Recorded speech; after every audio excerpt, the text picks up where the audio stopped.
Alright, what's up everyone, Sean here, and today in this unboxing slash review video, I love to present you the Brook's Sniper. So the guys at Brook was actually kind enough to give me this review copy of the Sniper. Thank you guys so much for that. So was able to do this little review right here, thanks to the guys at Brook. And let's go crack this baby open. But first, let's get it out of the bag so we can actually see what this guy's all about. Still in the bag. And I'm recording this on the same day I got it, so still fresh out of the package. Very happy to have this in hand now, and I've been really curious as to how this is going to handle what it's supposed to be doing. And let me explain once I get this baby open completely. Alright, so it's out of the bag now. The cat is out of the bag, guys. Alright, so what this guy is supposed to be doing is bringing your PC hardware to be able to be used on consoles. So you have the converter right here, which is the Sniper. You have your hardware, mouse, keyboard, and you can throw in the headset if you want, and you can plug it through this and be able to play it on your favorite console. So for anyone who doesn't have a PC and wants to kind of emulate that PC experience, this product will hopefully bring that to your gaming experience. So that's what the purpose of this Sniper is here. Let's see, optimized configurations for popular games such as Overwatch, Battlefield 4, Call of Duty, Black Ops 3, including an app you can download on your own. So yeah, it says headsets and chat audio support. Works for PS4 and PS3 only. Designed by gamers with latest technologies, and it's firmware upgradable. So that is always a plus. And it's supposed to come with the Brook Sniper itself, USB cable, and a quick start guide. So let's see, that's the side of the box, the other side of the box, and here's the front. Looks like a miniature PC to me. Maybe that's like the theme they're going for, PC. So let's again crack this baby open for real this time. And I do like the packaging in this. It's really cool. Oh, here comes the quick start guide. And here's the converter itself. Oh, okay. Wow, it's actually it's a lot bigger than I expected. It actually literally looks like a miniature PC, which is kind of adorable. Let me take a closer look at this. So, alright, so here it is again for a better look with the focus, hopefully there. And then on the other side we have, looks like the plug for the console, and then you have the micro USB for power, I believe. So and here is the USB cable for the Sniper. Let's get this open.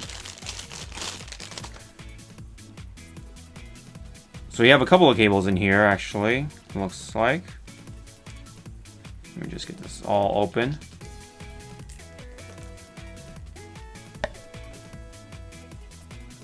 Oh, I see. So there's it's a two-prong USB cable, and the other end is the micro USB. So you plug this in here, and then you just plug the usual stuff in here, whatever configuration you want. Looks like we have, let me see, let's let that focus a bit. There are buttons that said BT and FN. Let's take a look at the guide to see what is going on here. So after looking through this guide here, it tells us you can plug it to your favorite console. So you can plug it to your PS4/Xbox One. Obviously it doesn't work for the Wii U, sadly, but that's very unlikely anyway. And of course, the micro USB input is for your console or your PC, whatever you want. And you can also even plug your gamepad through here, so you can actually start using it for your PC if you want. Don't have to, download any like software or anything like that for your PC. Just have to pretty much plug and play, and that's pretty much what this device is supposed to do. And that's just my assumption anyway. So of course you gotta download the app, and from the app you can actually do your settings from there. So you can do like increase your sensitivity and all that stuff, all that fancy smanchy whatever settings you want for your shooting experience. And you actually connect your app or on your device, which is an iPhone or whatever. You actually connect it through Bluetooth, so you can actually set your sniper from your phone, which is a neat way to do it. So that way, for those who don't have a PC, such as myself, I run Macs. Don't have to worry about that too much, I don't think. And you can actually do the settings and stuff like that, which is pretty cool. And yeah, just telling you all the settings and stuff like that you can set to. You can have different configurations and stuff like that. You can save them. And hopefully this whole thing is plug and play, but when it comes to the physical appearance and stuff like that, I thought it was going to be smaller, but it's far bigger than I expected. And yeah, I don't know the exact measurements for this, but basically think of it as like a mini console. It's pretty much pretty close to, if you guys seen the classic edition of the NES that came out kind of a while back. Oh, it comes with stickers actually. I didn't even notice that. If you compare this to the NES Classic Edition, it's like pretty much the miniature NES, which is already tiny itself. This is pretty close to that size, but when it comes to the sniper itself, I thought it was gonna be smaller. So, not a bad thing, just something to point out. So, let's go try to plug it in and see how this goes. So, I'm gonna set it up, and it'll take me some time. So, I'll be right back. Stay tight.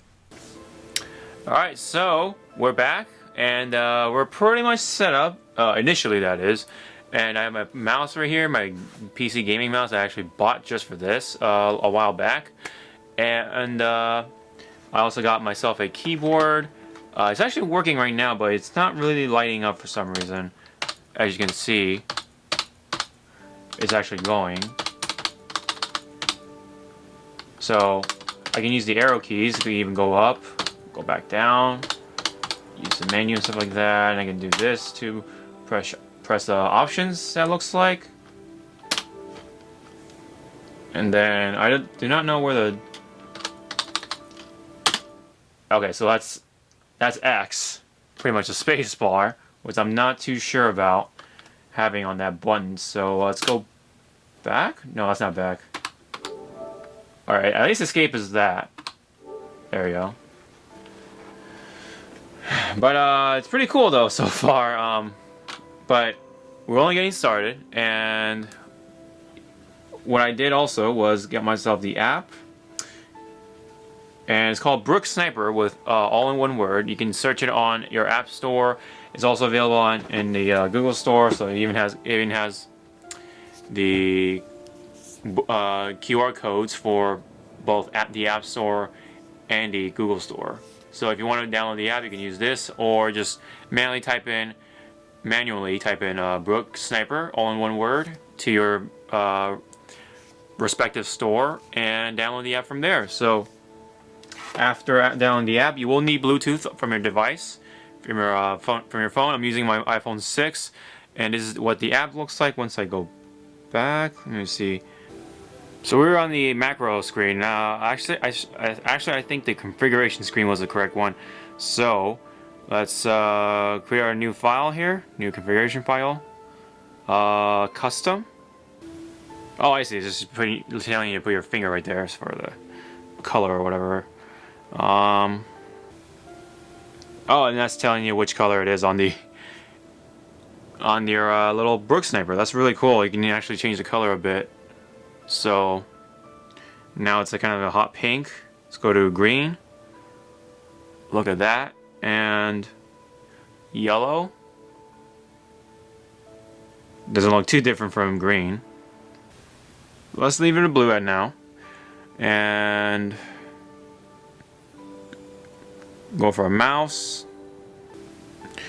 And now you can set all your buttons. See, that's the PS4 controller, and all your buttons on the keyboard are gonna be. This is where you can set it to. So that's just how it works. You have the arrow keys over here on the D-pad, and you can assign your buttons, of course. So right now I'm setting my name. So it's actually pretty easy to use. Just gotta get that Bluetooth to connect, and that's about it.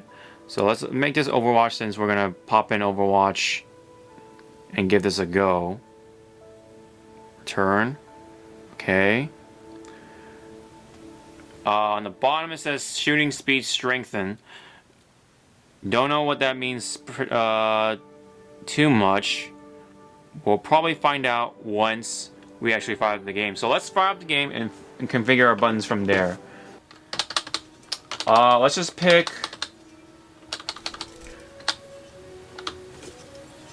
our good friend Torbjorn right here. And that biker outfit. Okay, so this is the D-pad now. And obviously, this is not too sensitive, so we definitely gotta change that right now. But it is pretty trippy. Oh, see, I gotta like... It is a lot steadier.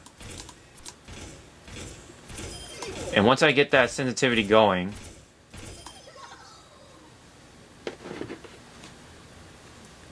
we can definitely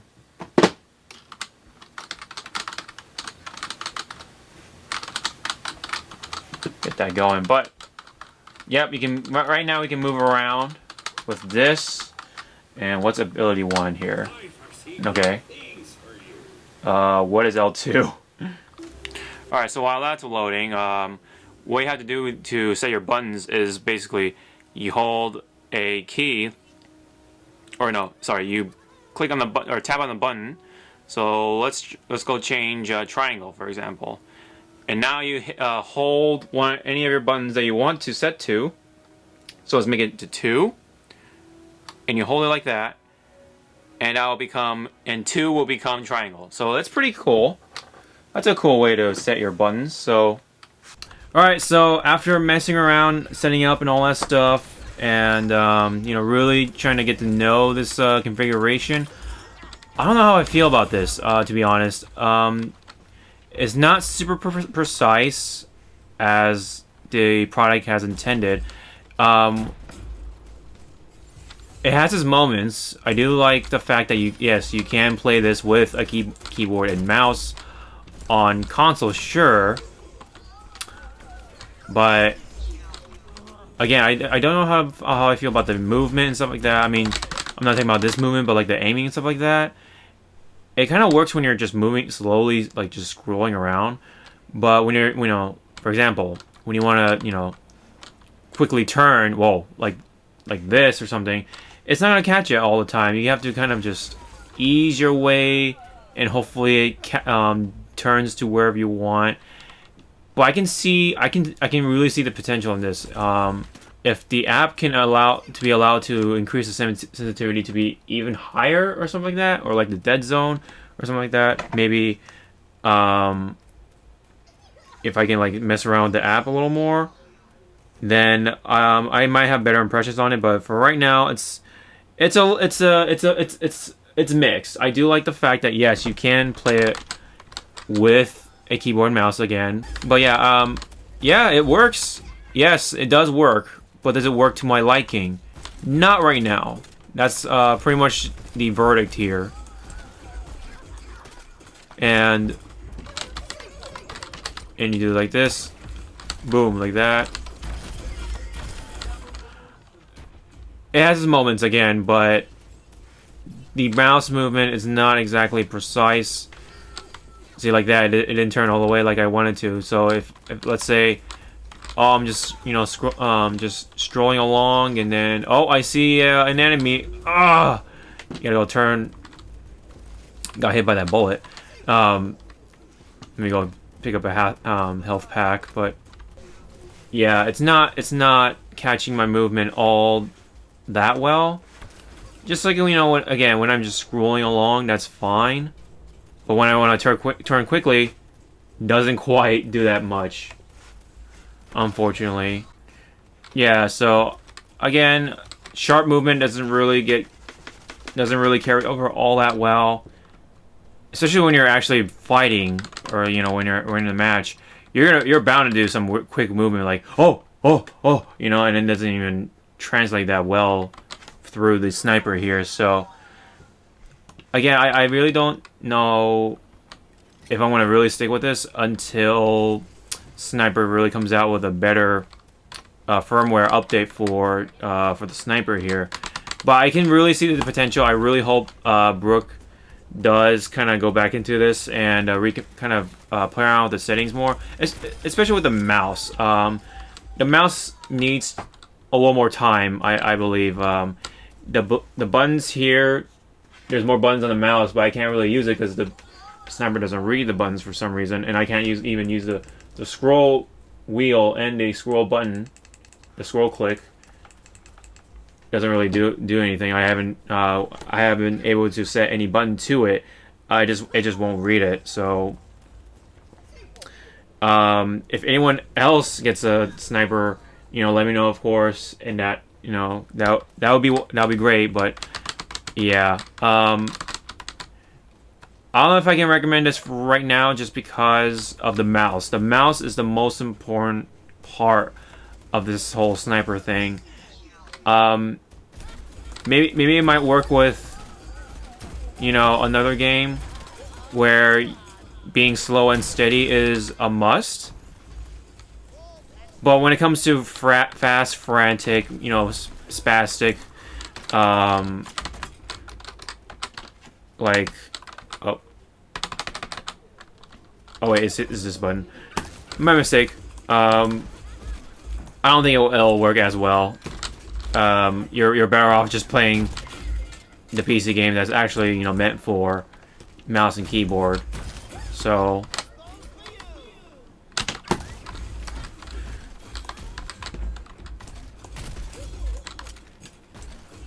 maybe it might work in Titanfall 2, since it actually has a setting that will work with this kind of setting, I believe. So for Overwatch, probably not gonna stick with it, but maybe for Titanfall. So let's go to Titanfall and see how that results. Okay, so we're here on Titanfall 2 now on the PS4, and actually right now it does feel a little nice, but again, it has the same problem. The whole, you know, precise movement not entirely there, but however, oops, wrong button. I believe we can actually set that. Oops, keep forgetting that the space bar is our friend here. So I believe advanced load controls, and now we can actually start really mess around with this. One thing I will say about Titanfall 2, it does have a much nicer way to practice, because setting your buttons, because Overwatch, if you don't move, you're gonna get kicked out and you're gonna have to set up a room all over again. So it is a bit of a hassle to set your buttons like that. But yeah, it's pretty good. I must say it's pretty good. And I actually does a lot better job responding to the mouse and keyboard configuration than it does with Overwatch. So I think the verdict here, it really depends on what game you're wanting to really play. So it's a lot harder to say. So if you love Titanfall 2, it's a much better recommendation, I guess, because yeah, it actually, again, it responds much better with keyboard and mouse versus the console version of Overwatch doesn't have mouse and keyboard configurations, unlike this version. This one has much more advanced look controls, as you may see in the settings here. Look at that! Look at all that! It really allows you to, you know, change up all these, you know, settings and stuff like that. Of course, your little dead zone, threshold, response curve. It's a lot better to, you know, do your settings here in Titanfall 2 than it is in Overwatch. Yeah, I don't know. It just caters a lot better to that, and especially how when you're inactive in Overwatch because you're setting your buttons, you get kicked out. It's like, what the hell? So you have a much better time setting your buttons here than you will in Overwatch. So my impression on this has changed quite a bit. But would I still recommend this? I cannot say yes, but I will say it depends. Now, it all depends on what game you're playing, and what kind of shooting game you're really going to be dedicating to, and all that stuff. If you love Titanfall 2, probably a better choice. Sorry, I'm trying to get some grunts here, but yeah, I have a much better chance playing Titanfall 2 with a keyboard and mouse. Now, is it better than having a controller? Not gonna say that right now, just because I haven't been into a couple of battles or anything like that. But when it comes to using a mouse and keyboard for consoles, Titanfall 2 will respond to that much better than Overwatch. I will say that much, and it's kind of unfortunate. Overwatch is one of my favorites, and unfortunately doesn't respond all that well on Overwatch. Even if I do, let's say, up the sensitivity all the way, not gonna change all that much. So yeah, and the quick movement translates a lot better here in Titanfall 2 than it does with Overwatch. So I was in a private match, so that's why I was no one here. So of course, just to practice. But yeah, overall, the setting up, the physical device itself, overall, it's pretty good. It's relatively simple to set up. You can configure. You have a bunch of options to configure all your settings, such as your sensitivity, dead zones, and all that stuff. ADS, hip. It does work with the keyboard and mouse. Yes, it will get it going. But will it work 100% to make you, to convince you to use this setting or configuration for all console shooters? No, I will say that much. I will be honest here, and I think it's great for Titanfall 2, just based off of impressions. But for Overwatch, unfortunately, I have to say no. I definitely would like to try other games with this, but based off of all this, what I've experienced in the last couple of hours, it's not a complete recommendation, but it's not a complete flop. It does have potential. I can really see if Brooks can work on the mouse configuration for configuring in the next firmware update for the Brook sniper. I can definitely give this a better scoring, or give this the recommendation. Now, in case I haven't said it already, the price on this little guy right here is being sold for around $150, which is actually around the same price as its competitors that are trying to get your keyboard and mouse to work on consoles, such as Hori. Hori sells their own keyboard and mouse to plug into the console to get that whole configuration working. And I actually would rather stick with this, just because you can actually pick your own keyboard and mouse for your consoles. Maybe the Hori is more comfortable, and I have no idea how that feels when it comes to actually playing with it for a game. Really can't say, but just the fact that you can actually use your own configuration with the keyboard and mouse, choosing whatever keyboard and mouse you want. I'd rather stick with this guy. And there's actually one hidden feature that actually potentially make this guy the top of this this market here, which is, you know, the whole keyboard and mouse for your console type of market. So if you remember the USB slot that's located in the back, that's for the gamepad. In case you want to, you know, get your gamepad to do some certain things, like, you know, menu navigation, stuff like that, in case the keyboard isn't working for some reason for that moment. This USB slot is the key to that hidden feature, and this has been confirmed to actually work with your fight sticks. So this converter not only works with your keyboard and mouse to get that thing going for your consoles, this can actually work as a universal adapter for your consoles. So for example, there was someone on Twitter that put out a picture with their Mad Catz Fight Stick Alpha, I think it was. It's basically the mini fight stick that's being sold from Mad Catz. They got to plug that in through here with this slot right here being used, and they plugged it into the Xbox 360, and they managed to actually get that working. So I actually took the time to try to do something like that on my own. I tried to use my PS3 stick to get it working on the PS4. Unfortunately, I wasn't able to do that. There are some other people that have been, you know, confirming this hidden feature that you can use fight sticks on whatever console you want to use for. So you can use your PS4 stick on your Xbox One, or the other way around, stuff like that. There has been some confirmations from certain YouTube channels I spotted. I think one was from Ronin. They do a good number of fight stick reviews. I will leave in the description box below to the particular video that, you know, has them talking about this, their experience with this when it comes to fight sticks.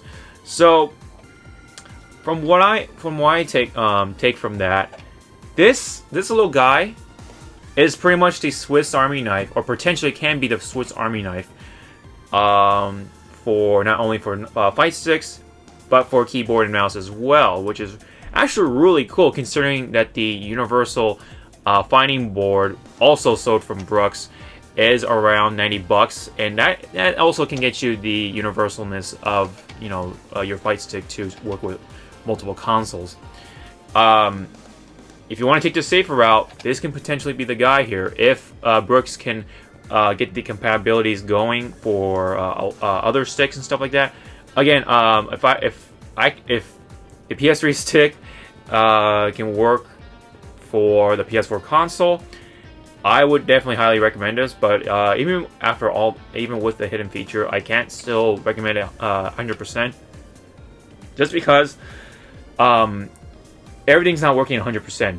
There are a good number of fight sticks that work with this. There are you know, a good number of keyboards and mouse that work with this. I'm pretty sure it's safer for keyboard and mouse configurations, but when it comes to fight sticks, it's a little more slim for the library as of right now.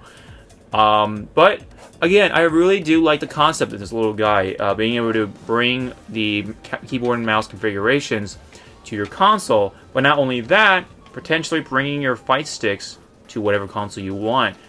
All in this little nifty device here, which kind of looks like, admittedly, again, a little mini desktop computer or PC. Funny enough. So this guy's a bit of a mystery to me, really. I mean, it's got a lot of potential. It has a lot of potential. The problem is that Brook's should really expand upon and improve upon this little product right here. I can really see the potential in this again, because now, you know, again, not only it works with keyboard and mouse for your console, the fight sticks. If this can work pretty much like 95%, I would even, you know, recommend it after that. It can get those fight sticks going, and also, of course, the keyboard and mouse going for your consoles as well. So that means that you don't have to take the fighting board and add it into your stick, because it takes a bit of labor. You have to actually solder it and stuff like that for your fight stick. But this little guy can potentially compensate for that, or make that easy to make that happen. Really want to see more from this. So overall, again, I kind of like it, but there are some things that need to be improved upon. So, but does it get the basic concept across? Yes, it does. So it does bring the keyboard and mouse to your console gaming. So, and then it's really, again, up to you to decide if you really want to stick with the keyboard and mouse configuration for your consoles here. For right now, personally for me, I rather stick with the classic gamepad for the console. I feel like I do well enough with it, and I'm not that hardcore of a gamer to really try to bring that PC gaming element to consoles here. I just, I'm kind of like a little more of a laid-back gamer that kind of takes things a little seriously, but at the same time, being able to bring, or having the option of having the keyboard and mouse right there in this device here is pretty nifty. And if I ever feel like using a keyboard and mouse, I can do that with this little device here. And of course, if they can get the fight stick hidden feature going, this can really make every buck worth it for this little guy right here. So this review is not gonna have a score this time around. I'm just giving my thoughts on it, and it's really up to you whether you want to get this for yourself and see how you like it. But that's been my input. Thank you guys so much for tuning in for my thoughts slash review slash what I think of it for this Brook Sniper here. Again, it's a nifty device. It's not completely a flop or anything like that. It gets the basic concept across here. But anyways, if you have any comments or anything like that, leave them down below. Be sure to check out all the links in the description box below, including the official Brook accessory.com website. They will answer your questions if you have any. If you contact them through email or anything like that. I think they also answer some stuff on Twitter as well. So if you want to check them out on Twitter, you can do that. Again, all the stuff will be in the description box below. So again, this has been my video on the Brook Sniper. Hope you guys enjoyed it. I'll see you guys next time. Sean out.